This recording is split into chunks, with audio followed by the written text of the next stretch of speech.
नमस्कार, India voice देख रहे हैं आप और मैं हूं आपके साथ तुषार कुमार। तो वक्त हो चला है खबर दिन भर का। चलिए खबरों की शुरुआत करते हैं। समाजवादी पार्टी ने शुक्रवार को अपनी 7 प्रत्याशियों की तीसरी लिस्ट जारी कर दी।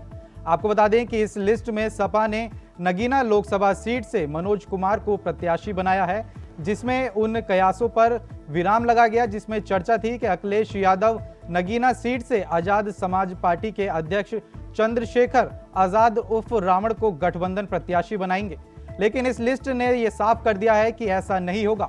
आपको बता दें कि चंद्रशेखर नगीना सीट से लोकसभा चुनाव की तैयारियां कर रहे हैं। एक समय पर लग रहा था कि अखिलेश पीडीए का संदेश देने के लिए चंद्रशेखर को प्रत्याशी बनाएंगे, लेकिन अखिलेश ने चंद्रशेखर को एक बार फिर 2022 विधानसभा चुनाव जैसा झटका दिया है। ऐसे में अखिलेश के इस फैसले से दलित समाज में निराशा का माहौल बना हुआ है, तो वहीं चंद्रशेखर भी नाराज नजर आ रहे हैं।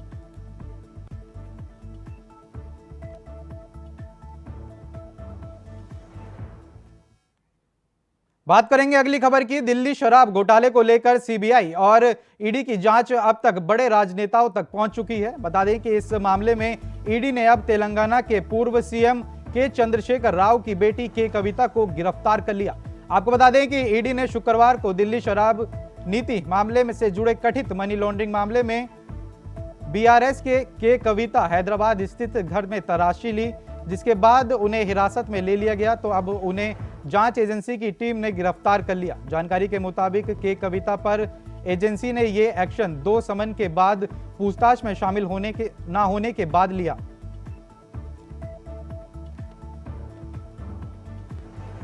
बात करेंगे अगली खबर की। बीजेपी ने पहले चिराग पासवान को मनाया तो अब उनके चाचा पशुपति कुमार पारस नाराज हो गए। बता दें कि उन्होंने आज शुक्रवार को प्रेस कॉन्फ्रेंस में एनडीए को बगावती तेवर दिखाए।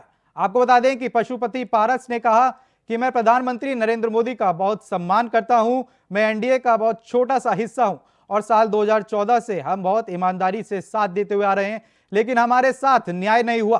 उन्होंने कहा कि लोकसभा चुनाव में हमें कोई सीट नहीं दी गई है। हम मांग करते हैं कि बीजेपी अपनी लिस्ट पर दोबारा से विचार करे। अगर ऐसा नहीं होता है तो हमारे सामने विकल्प खुले हैं। पशुपति पारस ने कहा कि हम बीजेपी और अपने साथी दलों की लिस्ट जारी होने का इंतजार कर रहे हैं, लेकिन मैं एक बार फिर से कहूंगा कि हमारे साथ न्याय नहीं हुआ है।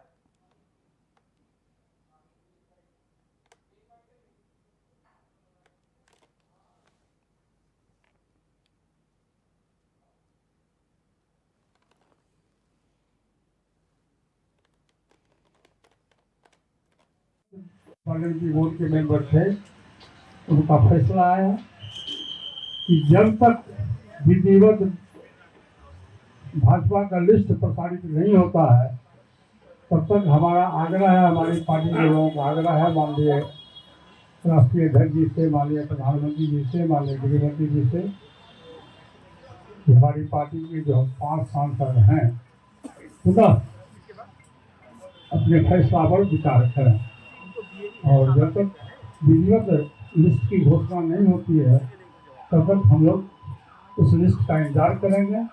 घोषणा के बाद क्योंकि हमको उचित सम्मान नहीं दिया गया तो हमारी पार्टी और हम लोग स्वतंत्र हैं, हमारा दरवाजा खुला हुआ, कहीं भी जाने के लिए हम फ्री। यही मेरा आज तक समझ रहा। बात करेंगे अगली खबर की। समाजवादी पार्टी के नेता शिवपाल सिंह यादव भदोही पहुंचे। बता दें कि जहां उन्होंने मीडिया से रूबरू होते हुए एक बयान दिया। उन्होंने कहा कि हमारे चुनाव प्रचार शुरू कर दिया है। जहां जहां हम कई बेईमानी नहीं हुए तो वहीं बदायूं से प्रत्याशी बदलकर आदित्य यादव को प्रत्याशी बनाने को कहा कि अब ये यहाँ की जनता जाने। हम तो चाहते हैं कि युवा आगे बढ़े। अब ऐसे में चर्चा है कि सपा अब शिवपाल यादव की जगह उनके पुत्र आदित्य यादव को भी प्रत्याशी बना सकती है।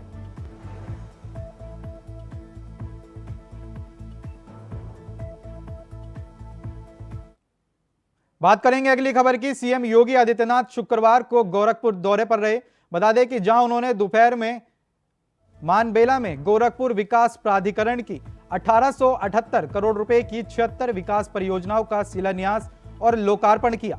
इसके बाद उपस्थित जनसमूह को संबोधित किया, जहां मुख्यमंत्री योगी आदित्यनाथ ने कहा कि बीते 10 सालों में प्रधानमंत्री नरेंद्र मोदी के नेतृत्व में भारत बदल चुका है। सुरक्षित और समृद्धि हुआ भारत दुनिया का सिरमौर बनने की ओर अग्रसर हो चुका है। साथ ही 10 सालों से यह विश्व की 11वीं में से 5वीं सबसे बड़ी अर्थव्यवस्था बन गया। अब मोदी सरकार के तीसरे कार्यकाल में भारत दुनिया की तीसरी सबसे बड़ी अर्थव्यवस्था बनने वाला देश होगा।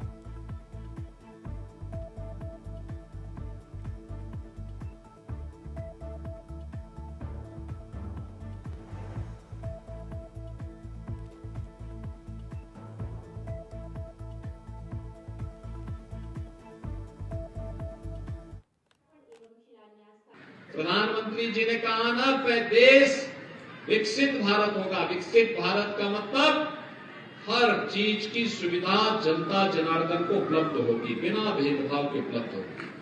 10 वर्ष में बदलते हुए भारत को आपने देखा होगा। हमारा भारत बदल चुका है। 10 वर्ष में ये भारत आज दुनिया का सिरमौर बनने की ओर अग्रसर है। सुरक्षित भारत है, समृद्ध भारत है।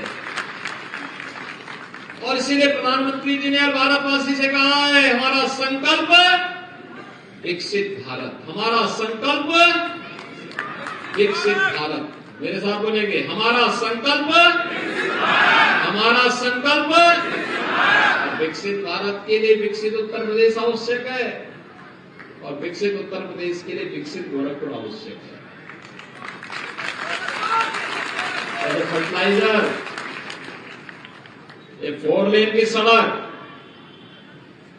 Medical college, AIIMS, Ramgarh Tal, नए विश्वविद्यालय, इंटरनेशनल स्टेडियम, ये राप्ती नगर विस्तार का कार्य, गोड़दवा नाली का सुंदरीकरण का कार्य, ये सभी विकसित गोरखपुर की नई पहचान बनने जा रहे हैं। नई पहचान, और उसके साथ जुड़ेगी आपकी पहचान। ये सभी कार्य जब पूरे होंगे तो आपकी इनकम को भी ये बढ़ाएंगे। हर व्यक्ति की इनकम को बढ़ाने में निर्णायक भूमिका का निर्वहन करेंगे। और बहनों भाइयों, इसीलिए इन योजनाओं के लिए आज फिर मैं यहाँ पे आया हूँ, यहाँ पे फिर से आया हूँ, कि जिससे इसका लाभ यहाँ के युवाओं को मिल सके, गरीबों को मकान सस्ते में उपलब्ध हो सके। अब हर व्यक्ति तो रवि किशन की तरह खरीद नहीं सकता महंगा मकान।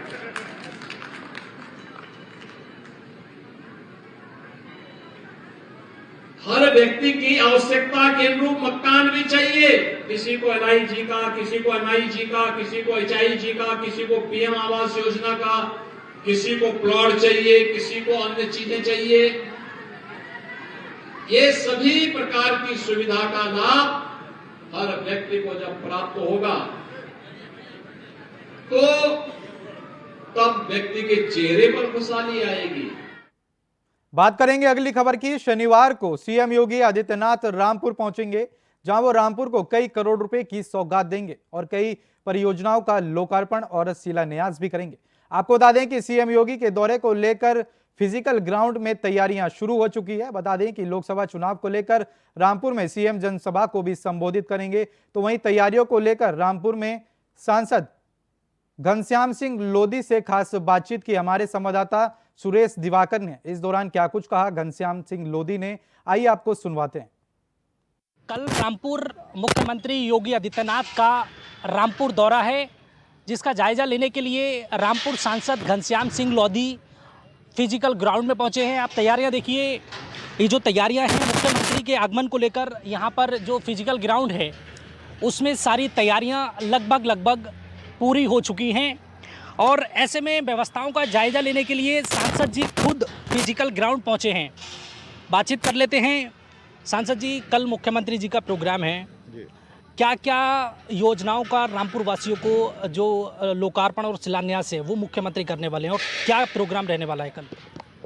देखिए, हमारे लोकप्रिय नेता, हमारे लोकप्रिय मुख्यमंत्री कल रामपुर पधार रहे हैं और बहुत सारी कई शिलान्यास भी होने हैं और कई चीज़ों के लोकार्पण भी होना है, और उसको लेकर कल आ रहे हैं।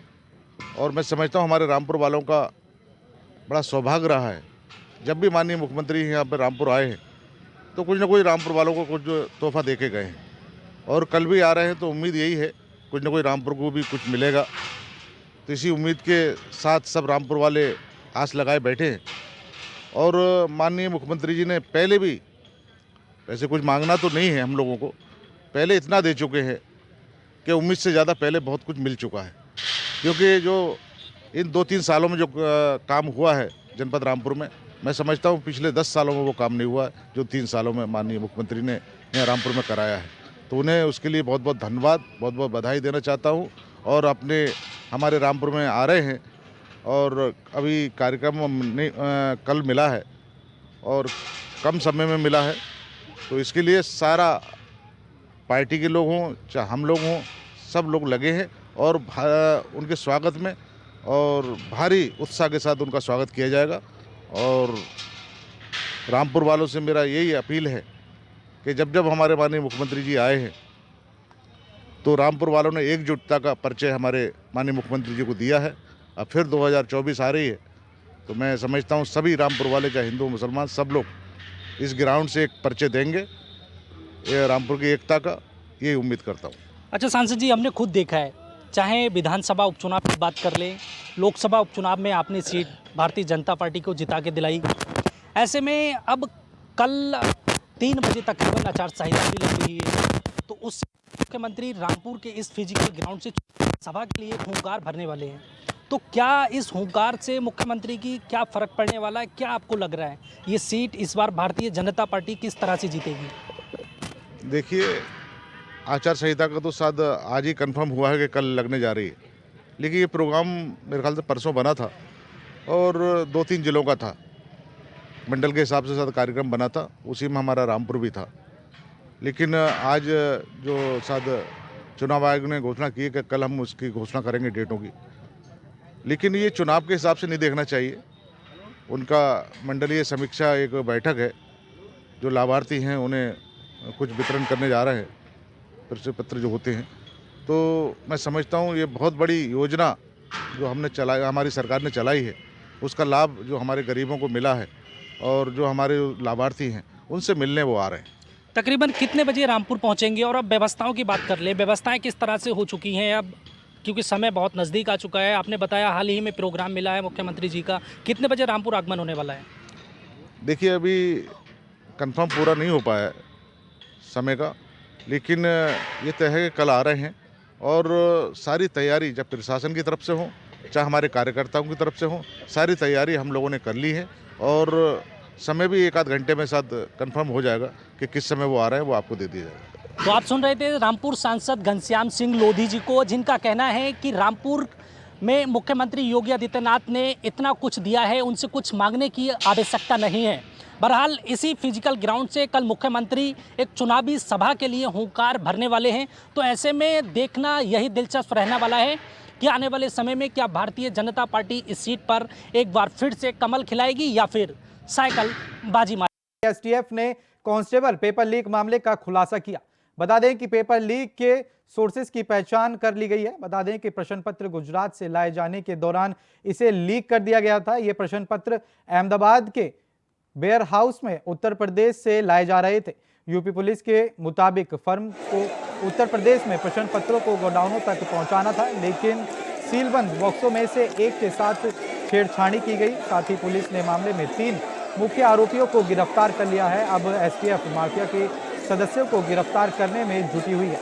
साथ ही परिवहन कंपनी टीसीआई के 3 संदिग्धों को भी गिरफ्तार कर लिया गया है। ये 3 संदिग्ध धोखाधड़ी करने वाले माफियाओं में से शामिल थे। साथ ही पेपर लीक में अब तक कुल 178 मामले दर्ज किए गए हैं। इनमें से 396 की गिरफ्तारी भी हो चुकी है। साथ ही यूपी एसटीएफ ने 54 लोगों को गिरफ्तार किया है। तो वहीं 3 मुख्य आरोपियों में पेपर शामिल अभिषेक कुमार, शिवम गिरी और रोहित कुमार पांडे को भी गिरफ्तार कर लिया गया। आरक्षी भर्ती परीक्षा 2023 दिनांक 17 फरवरी और 18 फरवरी 2024 को आयोजित की गई थी, जिसको शासन के द्वारा पूरी प्रक्रिया को निरस्त कर पुनः 6 महीने के बाद इसको कराए जाने के निर्देश प्राप्त हुए थे। तथा ये पूरा प्रकरण की जांच यूपी एसटीएफ को दी गई थी, जिससे कि इसमें इन्वॉल्व लोगों को, जिन्होंने भी गड़बड़ी की है, उस तक पहुंचा जा सके, इस केस का पर्दाफाश किया जा सके। इस संबंध में एसटीएफ ने बहुत ही अच्छी तरीके से कार्रवाई की और इस पूरे केस का सफल अनावरण किया गया, जिससे कि हम लोग वहां तक पहुंच पाए कि प्रश्न पत्र कहां से और किसने लीक किया। इस संबंध में कुल 178 अभियोग पंजीकृत उत्तर प्रदेश के विभिन्न जिलों में हुए थे, जिसमें से 396 लोगों की गिरफ्तारी पहले ही की जा चुकी थी। एसटीएफ ने भी इन्हीं संख्या जो 178 है, उसमें से 15 अभियोग एसटीएफ ने भी दर्ज कराए थे और जो 396 लोग गिरफ्तार हुए उसमें से 54 अभियुक्त एसटीएफ ने भी गिरफ्तार किया था। इस संबंध में 3 महत्वपूर्ण लोगों की गिरफ्तारी की गई है, जिसका नाम अभिषेक कुमार शुक्ला, जो कि सराय मामरेज प्रयागराज का रहने वाला है। दूसरा शिवम गिरी, जो कि थाना जिगना जनपद मिर्जापुर का रहने वाला है, तथा रोहित कुमार पांडे, जो कि थाना कोइरौना भदोही का रहने वाला है। इसकी गिरफ्तारी की गई। अब जो मास्टरमाइंड ने जहां जहां पर्चे दिए हैं वो विवेचना अभी आगे चलेगी, लेकिन इन विवेचनाओं से ये सिद्ध होता है कि पर्चे वेयर हाउस से जो मूल एजेंसी थी जिनको ये कार्य दिया गया था, उसकी लापरवाही से लीक हुआ है। अब आगे एसटीएफ गुण और दोष के आधार पे आगे की कार्रवाई करेगी। जो बातें मैंने आपको बताई उसके प्रमाणिक साक्ष्य हम संबंधित न्यायालय में समय से पेश करेंगे और सभी दोषियों को कड़ी से कड़ी सजा दिलाने का प्रयास करेंगे। फिलहाल के लिए खबर दिन भर में इतना ही। देश और दुनिया की तमाम बड़ी खबरों को जानने के लिए बने रहें इंडिया वॉइस के साथ। नमस्कार।